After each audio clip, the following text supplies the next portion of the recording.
in the heart of a bustling city, where skyscrapers kissed the clouds and secrets lurked in every corner, and Jojo moved silently through the shadows. At just 23 years old, she had built a reputation as the top thief in the underground world.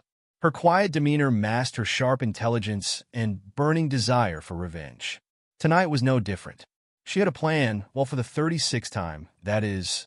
But as she crouched behind a low wall, scanning her escape route, a familiar voice shattered her concentration. Aurora Borealis. Pudding, are you ready? The sound of a child's voice, cheerful and unbothered, floated through the air. Don't worry, Mommy. Good to go. And froze, recognizing the childish banter between twins. Her lips curled into a smirk. Buding. Huh, she muttered under her breath, knowing full well that the quirky 5-year-old could analyze people's speech better than most adults. But that wasn't her concern right now. Ji Jinchun, **, the dark and sinister president of G Group, was her target tonight. Suddenly, her earpiece crackled. What? Pudding, baby. Why aren't you talking? A pause. I'm not. And ignored the rest, focusing instead on her mission. She had only minutes before Jinchun discovered her presence. She slipped into the shadows again, ready to strike. In the distance, Ji Jinchun's voice echoed through the grand halls of his estate. Ayo, come here, and heard the quick pitter-patter of tiny feet and a small, yet mature voice answer. Coming, Daddy. Ayo, the twin brother to Buding, was not your average 5-year-old. Mature, stable, and intelligent beyond his years, he was known for his responsibility, a stark contrast to his more quirky sibling. Even at this young age, Ayo carried a wisdom that often caught adults off guard. At this rate, it'll only take 3 seconds for me to get you. Ayo's confident voice echoed through the halls, causing Anne to chuckle softly to herself. He might have been right if she wasn't already so far ahead. She darted down the long hallway, her footsteps barely audible. But then she heard it, a faint, amused voice. And Jujo, stealing my plan for the 36th time? Where do you think you're going to escape tonight? She cursed under her breath. Ji Jinchun, of course, he was on to her. His cold-blooded, iron-fisted approach to everything made him a formidable opponent. But she was smarter, or so she hoped. After all, she had spent years perfecting her craft to take him down. But then again, so had he, perfecting the art of catching her. Anne smirked. Oh, it's just you, she quipped into the shadows, knowing he was somewhere nearby, watching her every move. At that moment, Buding's voice interrupted the tension with his usual oddball comments. One must know how to embrace the baby's belly and carry it when it's time to do so. Otherwise, it's not a good idea, he exclaimed, and rolled her eyes. That kid, always something strange to say. And then came the kicker. Mommy, don't worry about being unable to raise a child. I found a husband for you. She almost tripped at the absurdity of the statement. Sister, and please do your best. Buding's voice chimed in sweetly, completely unaware of the high-stakes chase going on.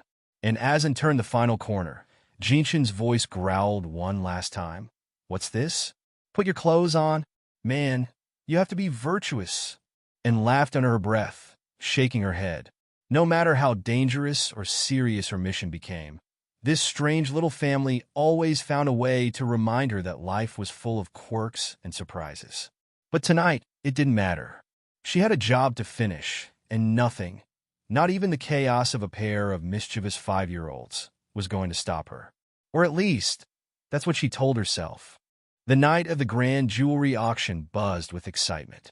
It was an evening people had been anticipating for weeks, not just because of the glitz and glamour, but because the star of the show, the Aurora Borealis gemstone, was finally going to make its appearance. Among the elegant crowd was none other than Evelyn, a sharp, clever woman who had been preparing for this very moment for years. This wasn't just an auction for her. It was the culmination of a meticulously planned heist, a treasure hunt that she and her son, Noah, nicknamed Pudding, had been working towards. Pudding, though only 5 years old, was no ordinary child. He had a knack for analyzing situations, always 2 steps ahead, just like his mother. As they sat in the crowd, waiting for the big moment, Pudding's voice broke the silence. Mommy, did you hear what I said? Evelyn smiled softly, shaking off the memories from 5 years ago that had briefly clouded her mind. I heard you, sweetheart. Everything's ready on my end. What about you? Pudding's eyes lit up with excitement. Today's auction is for Grandma's Aurora Borealis. I've been preparing for this fun treasure hunt for such a long time. Evelyn couldn't help but grin, pride swelling in her chest. You're truly my son. We'll do as planned. The lights dimmed as the auctioneer stepped up to the podium. Thank you for participating in the jewelry auction organized by the G Group, which is now coming to an end. And now, for tonight's grand finale, we present lot number 1, Aurora Borealis. But just as the gem was about to be revealed, the unthinkable happened. The power went out, plunging the room into darkness. Gasps and murmurs rippled through the crowd. What? What's going on? A panicked voice shouted. How could the power go out during such a big event? Evelyn's heart raced, not out of fear, but out of anticipation. This was the moment they had been waiting for. She leaned over to Pudding, whispering, Done. You done a great job, baby. You know what to do next. Pudding nodded, his mind sharp as ever. Seal off all exits. Don't let a single suspicious person leave. And then go straight out of the lobby without fear. If I can't get out, I'll say I'm lost and ask the security uncle to take me to the police. Evelyn squeezed his hand, proud of how much he had learned. Good. Wait for Mommy on the motorcycle. If anything goes wrong, I'll come find you. As chaos erupted around them, Evelyn moved like a shadow, unnoticed and unseen. Meanwhile, Pudding darted through the halls, his small figure blending with the confusion. But just as he approached the power distribution room, a stern voice stopped him in his tracks. What are you doing here, kid? Pudding froze, his eyes widening as he stared at the man in front of him. He had never seen him before, yet there was something oddly familiar about him. Oh no, Pudding thought, his heart pounding. They found me. The man knelt down, studying the boy carefully before speaking again. Young master, I finally found you. Mr. G has been looking for you everywhere. If he hadn't found you, he would have torn down the entire hotel. Pudding blinked, confused. Young master? He wasn't anyone's young master. And yet, this man spoke as if he knew him. My name is Pudding, and I don't know any AO, he replied, keeping his composure despite the growing tension. Besides, why don't you just tell me to come over there? MIA puppy. The man's serious expression softened for a moment, almost as if he found the boy's response amusing. Let's go back to Mr. G. But before Pudding could protest, another figure entered the room. A tall, imposing man with cold eyes. None other than G. Matthews himself, the head of the G Group, and someone Pudding knew only from his mother's stories. He was dangerous, powerful, and exactly the kind of man you didn't want to cross. Pudding hesitated, recalling what his mom had taught him. In a critical situation, you must know how to hug the big leg. This man, this daddy, was undoubtedly the big leg. Dad, I didn't mean to cut off the electricity. Don't be angry. I was wrong, Pudding said, channeling his best act. He had to buy himself more time. G. Matthews' cold demeanor didn't change, but he signaled for the staff to handle the situation. Leave the boy with me, he ordered, his voice firm. I'll deal with him. As the chaos in the auction hall reached its peak, the security team rushed to contain the situation. Mr. G, it's not good anymore. The precious stone, Aurora Borealis, that we were going to sell is gone. Evelyn, hiding in the shadows, allowed herself a small smile. Everything had gone smoothly. She had hacked the mall surveillance in advance. They wouldn't find any trace of her or Pudding. But just as she thought she had escaped, a voice rang out behind her. Hello! A sharp voice pierced the quiet. I was caught. How did you suddenly appear from the ground? Are you a ghost? Evelyn spun around, her heart skipping a beat as she came face to face with the one person she hadn't accounted for, Pudding. And from the look on his face, things hadn't gone exactly as planned. As the dim lights flickered around them, Evelyn couldn't believe what she was hearing. Pudding, her bright, clever son, had found his way into this mess, just like her. She told him to follow the plan, to leave quietly through the gate and meet her at the motorcycle. But here he was, standing before her, wide-eyed and innocent. "Bastard! What the hell? I'm your mommy," she hissed, keeping her voice low but her tone exasperated. "Didn't I tell you to go through the gate? Were you worried about mommy?" "Gosh," she shook her head, a small smile tugging at her lips despite the situation. "How could anything happen to your sweet mommy, who's so smart and cute?" Pudding stared up at her with those big eyes, taking everything in, but saying nothing. Evelyn crouched beside him, brushing the dust off his little jacket. "So you ran here and accidentally slipped down, huh? Just like the plan, right?" Inside his mind, Pudding was wrestling with more than just the words of his mother. He had overheard the people around them talking, whispering about a woman, possibly his mother. Mommy? Is she the woman the nanny arranged for Daddy? Pudding wondered, piecing together what the grown-ups had been saying. Asterisk, it sounds like one of those late-night misadventures where a stranger drags down the family. But in the end, she comes back for revenge. Asterisk, his thoughts swirled, but he stayed silent. Evelyn didn't notice the conflict in her son's expression. She was focused, on high alert. "No time for this, baby," she muttered, tugging at Pudding's hand. "We got to get out of here. The police are coming." She glanced up, hearing footsteps growing closer. "Come down the building with Mommy now." She prepared the rope for them to escape, but noticed something was off. Pudding hadn't said a word. Was he scared? "Is it because it's too high?" Evelyn asked gently, crouching down to his level. "Baby, don't be afraid. Be good and hold on to Mommy." But as they began to descend, the rope jolted with a sudden strain, and Evelyn realized the problem. Asterisk, we didn't account for Pudding in the original plan. The rope can't hold both of us. Asterisk, her mind raced, calculating the weight, the height, and the odds of getting injured. The probability wasn't in her favor. In her mind, she could almost see the numbers flashing. Asterisk, the likelihood of me getting injured? 100%. Asterisk, her heart pounded as they dangled. Assuming a well-built police officer arrives at a speed of 4 meters per second, he'll get here in about 2 minutes. Her breath quickened. And the chance that this woman, me, can call for an ambulance in time is almost zero. Before she could process it, the rope gave way, and they plummeted. "Hold on tight," Evelyn shouted as they fell. She braced herself, twisting her body to shield Pudding from the impact.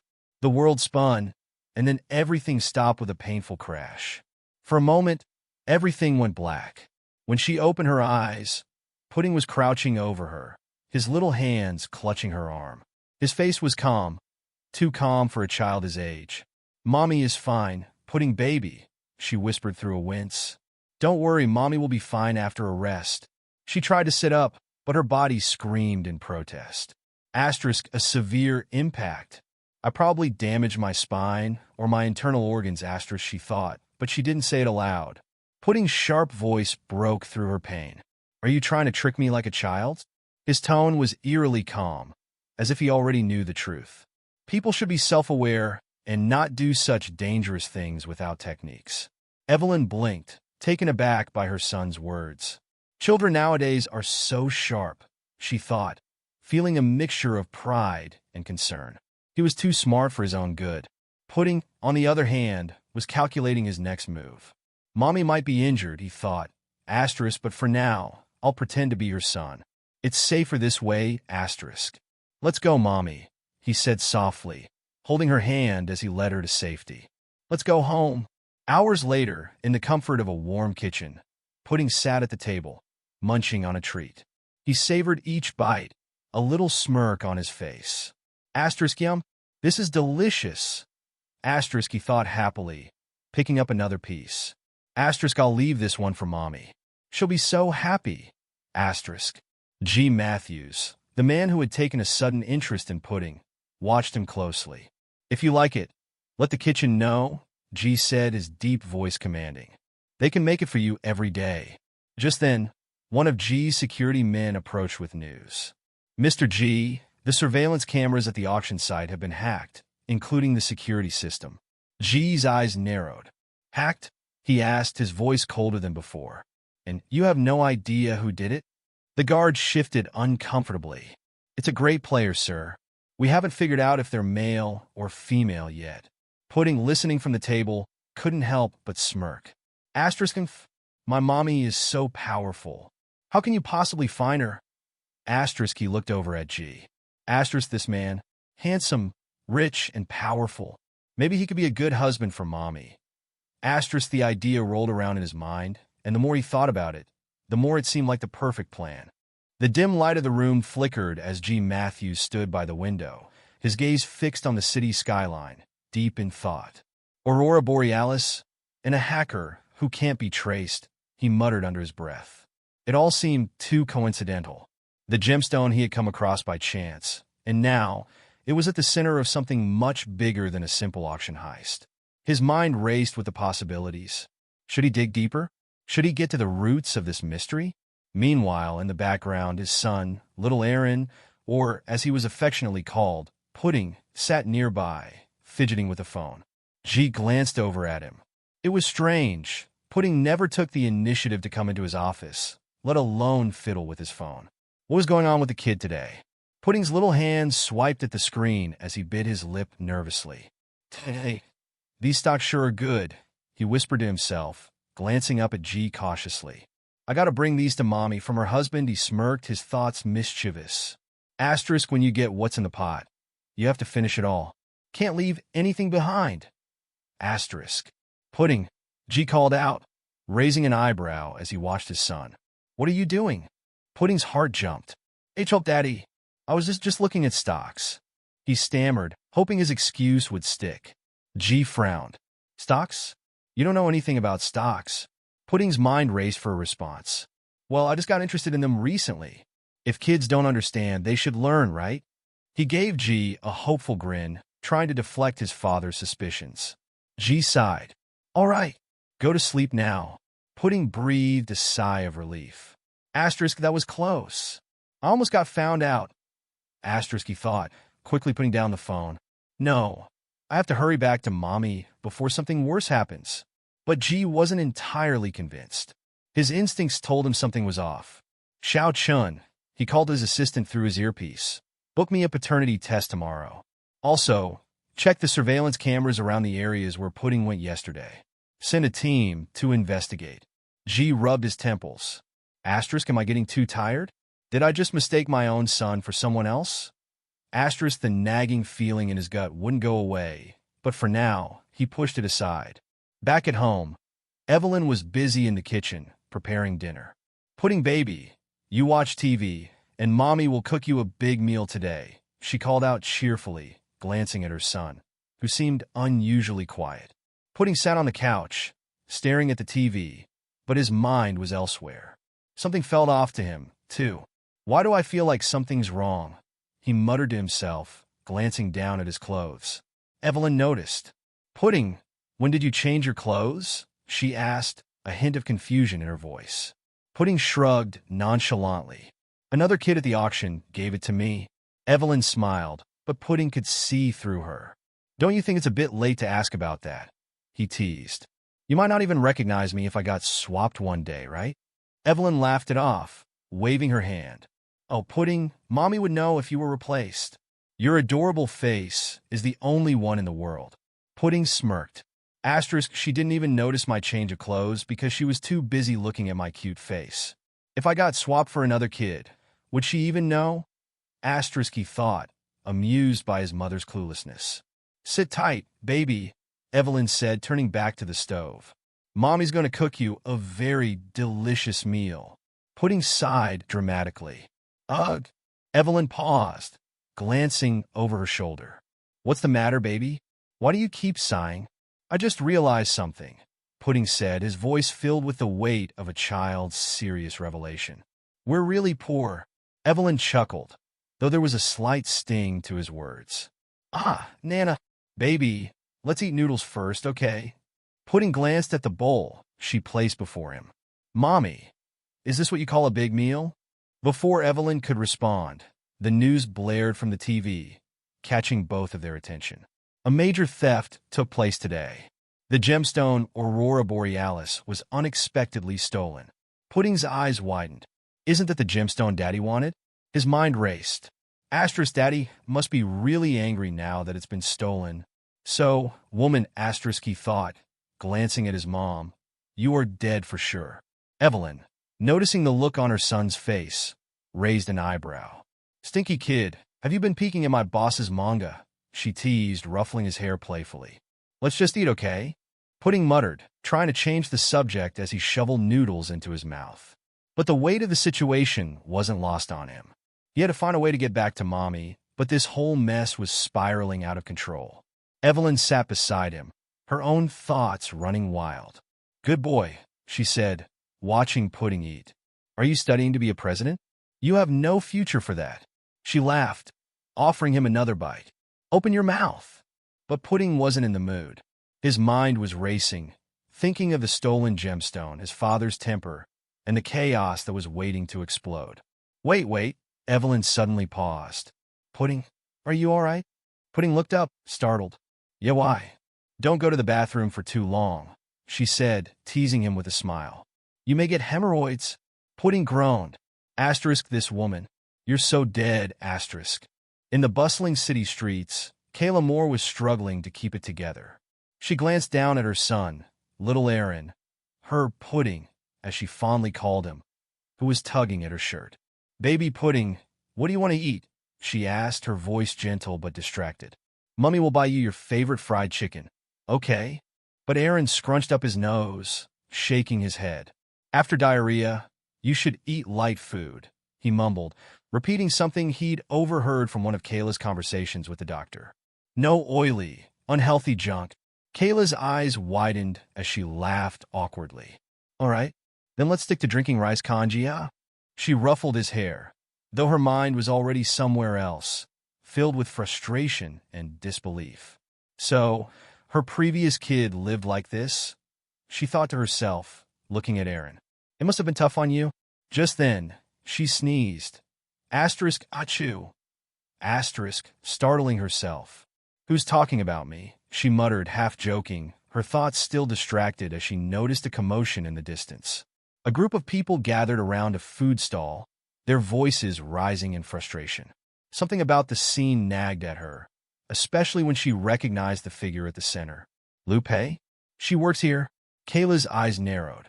Has she encountered a difficult customer? She wondered, but something about the gathering crowd told her this was bigger than an ordinary dispute. Her pulse quickened when she spotted two familiar faces in the crowd, by Shinrong and Shin Quan. What a small world, she thought bitterly. My enemy here of all places. Memories from 5 years ago flooded back. Memories Kayla had spent years trying to bury. Back then, her mother had taken in by Shinrong and her mother, Zhao Mei, to help them when they had nowhere else to go. But who knew they would betray the family so ruthlessly? Zhao Mei had seduced Kayla's father, by Yongxiang, tearing their family apart and causing her mother's untimely death. The betrayal was too much to bear. "Kayla, did that guy from the back room satisfy you?" Shinrong's voice cut through Kayla's thoughts, dripping with mockery. "I prepared it specially for you." Kayla felt her breath catch. How dare she? At the time, she had turned to her fiancé, Shun Quan, for help. But that too had been a mistake. Bai Shinrong had orchestrated everything to ruin her, tricking her into sleeping with a stranger right before her wedding, destroying her reputation. She had been humiliated, cast aside like trash. "Fiancé." Shun Quan had spat in disgust, turning on her. "I would never marry a defiled woman." Kayla's fists clenched at the memory. Those vows he made to me didn't even survive such a shallow problem. What a joke, she could still feel the sting of his rejection, the way he discarded her when she needed him most. Back in the present, Kayla's face hardened as she watched the scene unfold. Why does her expression look so serious? She wondered, focusing on Lupe, who seemed to be in the middle of the altercation. Is she in trouble? "Mommy, are you okay?" Aaron's small voice pulled her out of her thoughts. Kayla forced a smile. "Mummy's fine, baby. Definitely not the same person I used to be," she whispered to herself, her resolve growing stronger. She wasn't the helpless girl from the past anymore. Across the crowd, Bai Shinrong was throwing a tantrum. "Still want to blame the innocent and ask me to pay the bill? Do you know I could sue you all? I haven't even asked for compensation for traumatizing me." Lupe stood her ground, though Kayla could see the tension in her face. "Miss Bai," she said steadily, "according to the CCTV, I didn't even bump into you. How could I have scratched you? I think you should take responsibility for your actions and compensate me for the bangle you broke. Bai Shinrong scoffed, her face twisted in arrogance. What nonsense! I've never heard of someone demanding compensation after they've broken someone else's things. She crossed her arms, glaring at the crowd that had started to whisper. People always jump to conclusions without knowing both sides of the story, Kayla thought, her heart pounding in her chest. But it's clear as day. Bai Shinrong is just causing trouble to scam Lu Pei. As the argument escalated, Shinquan stepped forward, smirking. You're Lu Pei, right? I'm not wasting my time on you. Where's your manager? I'm going to sue you today. Just then, Kayla stepped forward, her voice cutting through the noise like a knife. Who dares to interrupt? Every head turned, and Bai Shinrong's face paled. It's been years since we last met, Kayla said coldly, her eyes locking onto Shinrong. And I see you've only gotten more shameless, Miss Bai. And Jojo? Shinrong gasped, taking a step back in disbelief. Impossible. Didn't you get run over by me? How are you still here? Kayla smirked. Don't be surprised. I came back for one reason. To send you to hell, dear sister. Shinrong's face flushed red with fear and rage, but Kayla wasn't done. She turned to Lu Pei, who looked at her with relief and awe. Jujo, are you okay? I didn't know how I could have bumped into them. I'm fine, Kayla said softly, offering a reassuring smile. Don't be afraid. I'm here to help you. Jujo? Lu Pei's voice trembled. It really is you. You're back. Kayla's eyes hardened again. I'm sorry, but I don't know you. She turned her attention back to Shun Quan and Bai Shinrong. Shun Quan, still holding Shinrong's hand, sneered. Don't forget, Kayla, he said. I'm engaged to her now, not you. Kayla's jaw clenched, but she didn't let her emotions show. Shun Quan continued, his voice dripping with contempt. And don't forget the time when you slept with a random guy, got pregnant, and were chased out of your father's house. Who are you to speak here? The crowd gasped, whispers rising around them. Slept with a random guy? They murmured. How could someone so innocent-looking do something so shameful? Aaron, who had been quietly standing by Kayla's side, couldn't take it anymore. His small fist clenched as he kicked a nearby box, sending it flying into the air. You bastards, he shouted. The box landed with a thud, startling everyone, but Aaron didn't stop. My mother. Is she also someone you think you can bully? The marketplace was buzzing with voices, but all Kayla Moore could hear was the thudding of her heart. She stood tall, shielding her son, Aaron, from the accusing glares aimed his way. Aaron had lashed out in anger, kicking a box after hearing Bai Shinrong insult his mother, but the crowd wasn't sympathetic. What a barbaric kid! No discipline at all, someone shouted, their words sharp and full of contempt. Kayla's eyes flashed. She turned to face the speaker, her voice firm. Who are you to discipline my son? Bai Shinrong sneered, clearly enjoying the spectacle. And Jojo, she started, her voice dripping with mock concern. You? I mean, since his father is dead, you must be the only parent around. Kayla felt the sting of that remark, but before she could respond, a voice cut in from behind. I'm still alive, you know. A man, his face stern and eyes full of fire, stepped forward. Shin Quan. Kayla's body tensed, but she kept her voice steady. Thanks for the reminder, but my son and I don't deserve to be bullied just because the man in our family is gone. Her gaze swept over the crowd, daring anyone to challenge her words. A murmur passed through the onlookers, and someone near Bai Shinrong, trying to defend her, piped up. Hey, why are you crying now? You're the one who attacked her. Kayla's fists clenched at her sides. The audacity of these people to side with someone as vile as Bai Shinrong. How many times does she have to twist the truth to get her way? I didn't, Kayla began, but another voice jumped in, shaking with indignation. What kind of family has never experienced misfortune? You heartless woman, one bystander shouted. Kayla had heard enough. She glanced at Bai Shinrong, whose smug expression made Kayla's stomach turn. Bai Shinrong, she said coldly, when you first tried to destroy me using public opinion, did you ever think that the same could happen to you? Kayla stepped closer, her eyes narrowing. One shouldn't be too arrogant. It always comes back to bite. The crowd fell silent, watching in anticipation. Bai Xinrong's smile faltered, but Xinquan quickly stepped forward, trying to salvage the moment. Enough, he barked. The bangle's only 200K, right? I'll pay. It's not worth this. But Bai Xinrong wasn't done. She pointed a perfectly manicured finger at Aaron. Then you also need to pay. Your brat threw the bangle in front of everyone. Don't think you can get out of this. Kayla's jaw tightened. Of course my son threw it, so I'll pay. Her voice was calm, but her eyes were burning with fury. Unlike some people who don't take responsibility, she glared at Bai Xinrong. How much is the bangle? A smug grin crept back onto Xinrong's face. 3 million. The number hung in the air like a weight, and the crowd gasped. 3 million? Kayla repeated, almost amused. Would you like me to pay through 10pay, liability funds, or card? We support all kinds of payment, don't we? Before Bai Xinrong could respond, Kayla pulled out a sleek, black card from her bag and handed it to the cashier. Use this, she said, her voice steady, though a storm was brewing inside her. Gasps rippled through the crowd as eyes locked onto the card in Kayla's hand. That's a limitless black credit card, someone whispered in shock. How is this possible? Bai Xinrong stammered. She had no money, no assets, when she was thrown out of the Bai household 5 years ago. How could she afford this? Kayla watched as Bai Xinrong's face shifted from confusion to disbelief. Don't even bother thinking about it, Kayla said, her tone sharp. You'll never understand. You've spent so long scheming against others that you've forgotten how to truly win. Bai Xinrong's face flushed red. You're just trying to show off, she spat, her voice shaking with desperation. In the end, you'll always be a pathetic woman who's left wandering the streets, no matter how much you pretend otherwise. Kayla didn't flinch. My sharp tongue might be a double-edged sword, but at least I know how to use it. Her gaze flickered to Aaron for a brief second, her heart swelling with a mix of pride and worry. This kid's sharp, which will be dangerous one day, she thought. But now is not the time for that.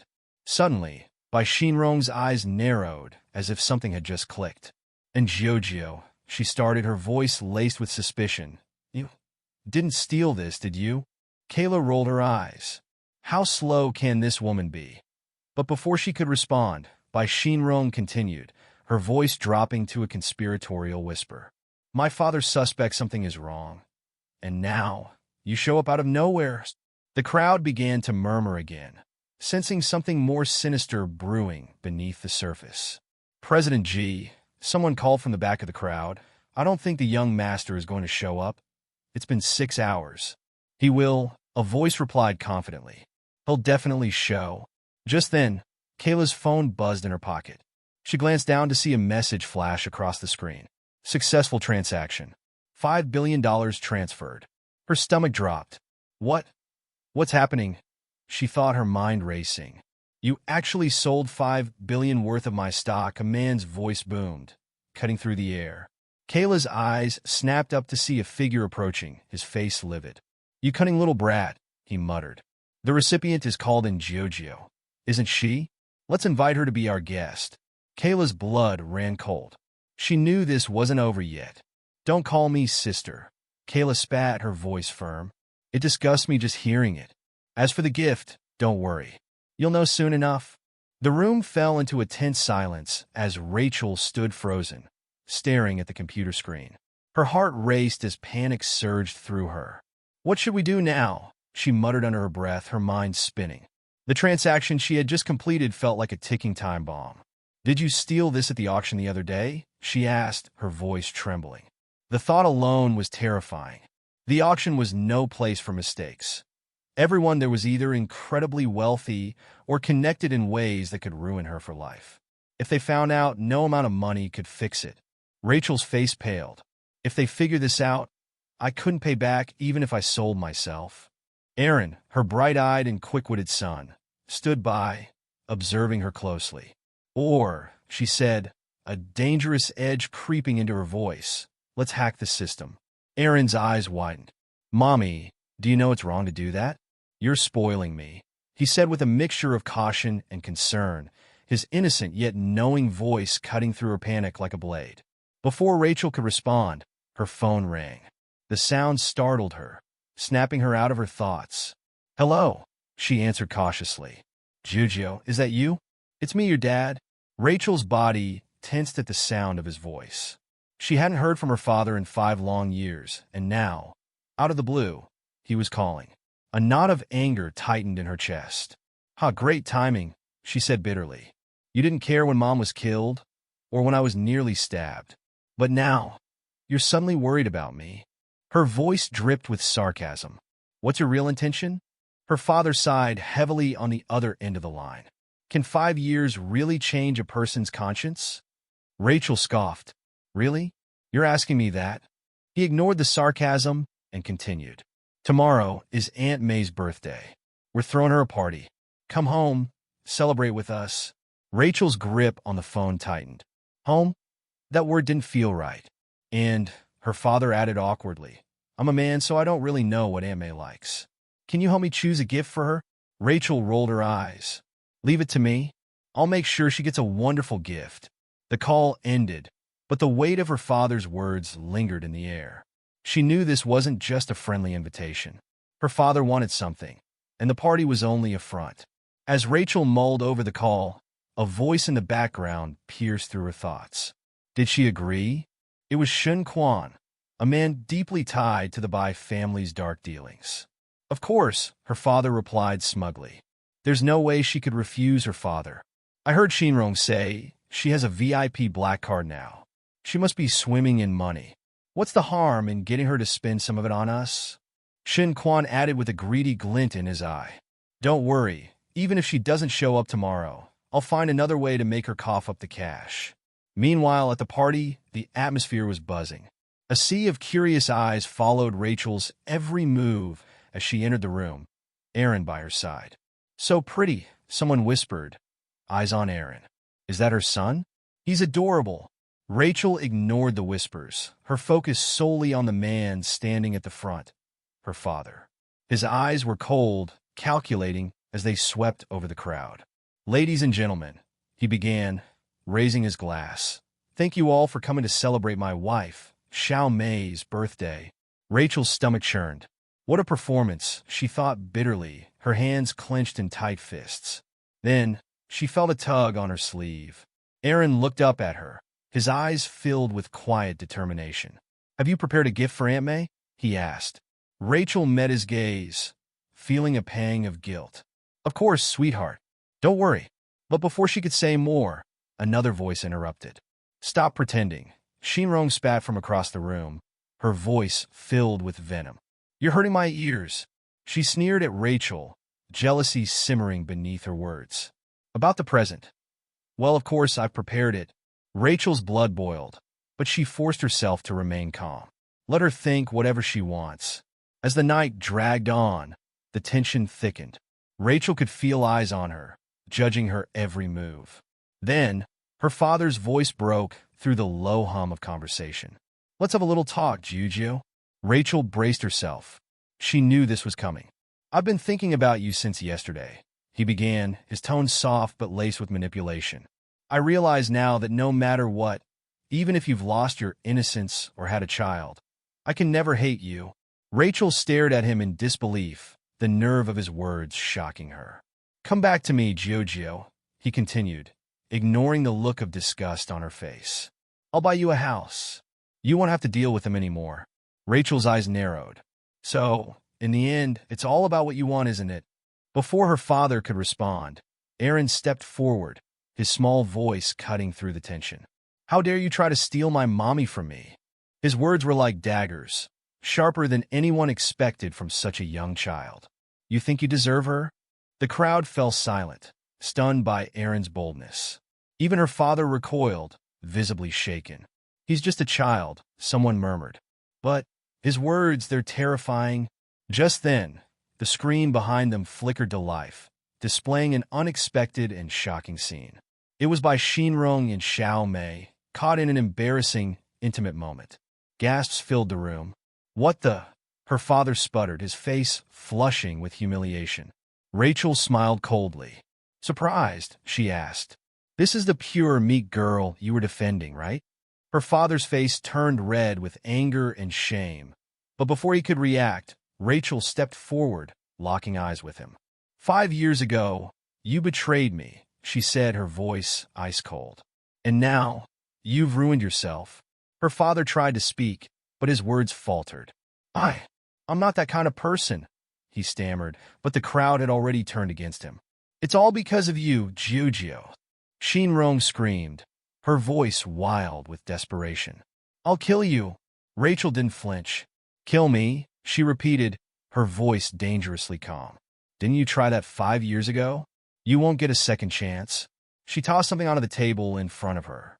Take this and repent. You dare to call my son an illegitimate child? Rachel's voice echoed through the lavish ballroom, stopping the whispers and gossip in their tracks. Her eyes blazed with fury as she stepped forward, shielding her son, Aaron, with a protective stance. The tension in the room was palpable. It felt like the air itself was holding its breath, waiting for the explosion that was bound to happen. Do you want to die? Rachel's voice dropped to a dangerous whisper, and the room collectively shivered.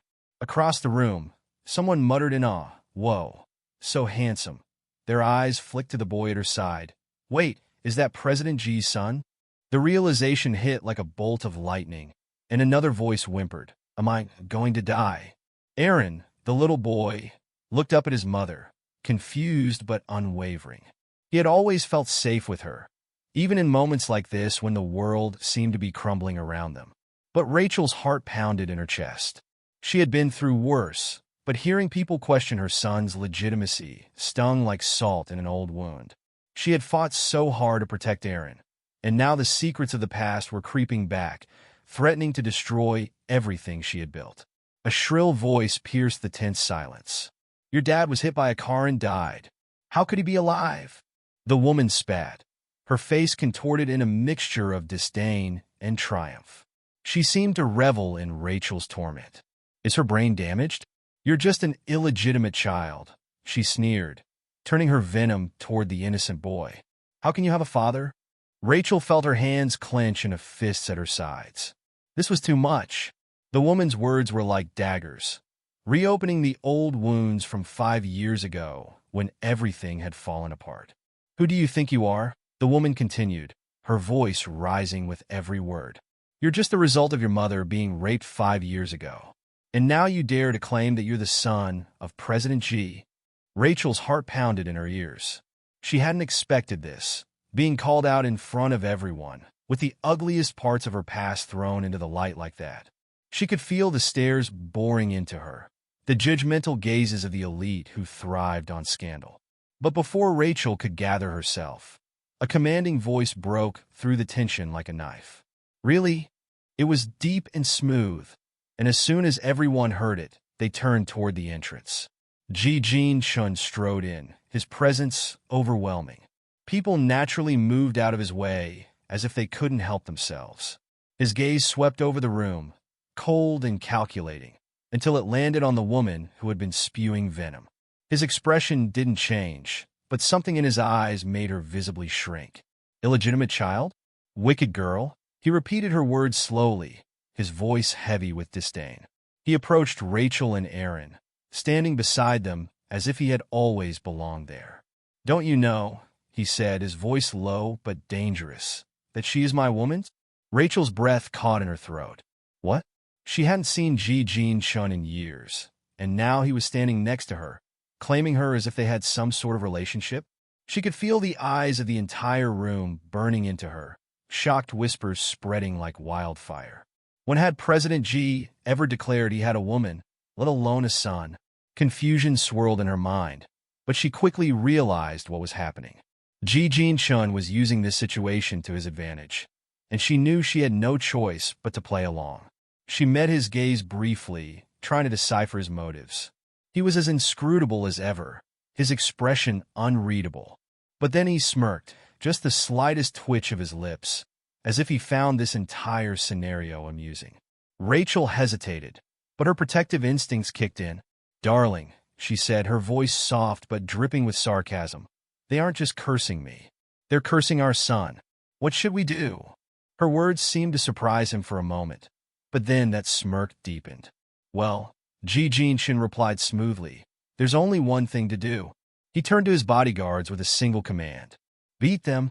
The room erupted into chaos. The woman who had insulted Rachel shrieked as G's men approached.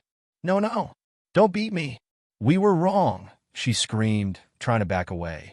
Rachel watched as the chaos unfolded, her mind still reeling from the revelation. Ji Jinshin was using her. But for what? And why now? More importantly, what did this mean for Aaron? She didn't know how much longer she could keep up the act, but for her son's sake, she had to. For now at least. As the woman's screams echoed through the room, Rachel glanced at Ji Jinshin.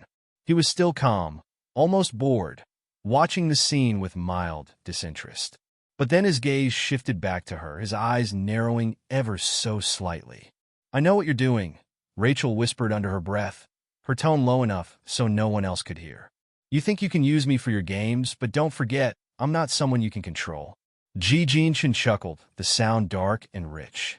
Oh, Rachel, he murmured, his eyes gleaming with a mix of amusement and something far more dangerous. I wouldn't dream of controlling you. I find you far too interesting for that.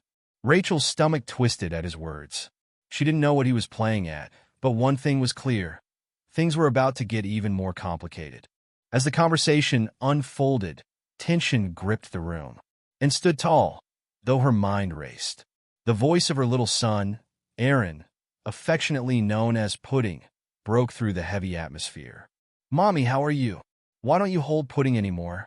His innocent eyes stared up at her, full of concern. She smiled gently, brushing a hand through his hair. I'm fine, sweetheart. Just then, the cold, calculating voice of President G's representative cut through the moment. Lady, and it seems you've calmed down.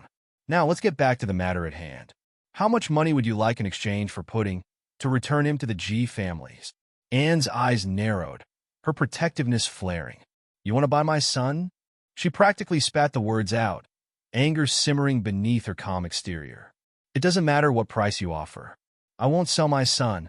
She remembered those difficult days 5 years ago, how she'd fought through despair and uncertainty just to give birth to Aaron.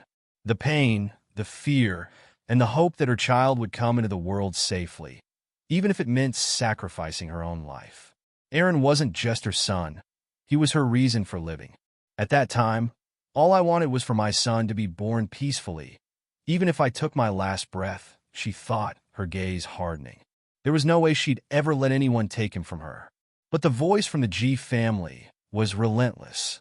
So, you don't want to know what really happened 5 years ago. And paused. She had wondered about that night. What really transpired? The truth had been buried in shadows, and it haunted her. But she knew the cost of digging it up. She looked down at Aaron, no Pudding, and decided, I don't need to know. Not if it means trading my son. Are you sure about that? The man's voice dripped with threat. The G family always gets what it wants, and will do it by any means necessary. Aaron stepped forward, puffing out his little chest. You're a bad person, he shouted with all the courage his small body could muster. How dare you bully my mommy? I'll destroy your stocks if you keep it up. Anne's heart swelled with pride, and she couldn't help but smile despite the tension. Her son, so young but already protective of her in a way that mirrored her own fierce love for him. Mommy, Aaron tugged at her sleeve, his voice softening. You don't need me anymore? His eyes glistened, full of worry and love. Please don't send me away. I'm very obedient. And knelt down, hugging him close. Of course, I need you, sweetheart. We'll stay together, no matter what. But then came the question she dreaded. The man leaned in, voice oozing with persuasion. Wouldn't it be better if Aaron followed the G family? You can't support him on your own. You know that. And hesitated. It was true she was struggling. But Aaron's small voice interrupted her doubt. Mommy, we're rich now, he chirped proudly. You can support us without fear. And raised an eyebrow. Rich? How? Aaron beamed. I forgot to tell you. While I was with Daddy, I sold some shares. They were worth $500 million. Rounded up, that's about $70 billion. Anne's jaw dropped, but before she could respond, the representative smiled slyly. If you stay with us, we'll forgive everything. You'll never have to worry again. It was tempting, too tempting, but Anne knew the cost of their offer. They weren't offering forgiveness. They were offering a golden cage. Erin's voice cut through her thoughts again, bubbling with excitement. Mommy, the G family villa is huge. You should see it. Despite everything, and couldn't help but smile at his enthusiasm. How do you feel about it? She asked. Erin grinned. It's enormous. The butler soon arrived, leading Anne and Erin to their new rooms. As they passed through the grand halls, Erin squealed in delight. Ah, so comfortable, he exclaimed as he flopped onto the plush bed. Mommy, come here. It's amazing. And stood at the door, watching her son's joy. But her thoughts were heavier. She had made it to the G family's doorstep. But at what cost? Could she really trust them? Would they take Erin from her? Her musings were interrupted by Erin's voice again.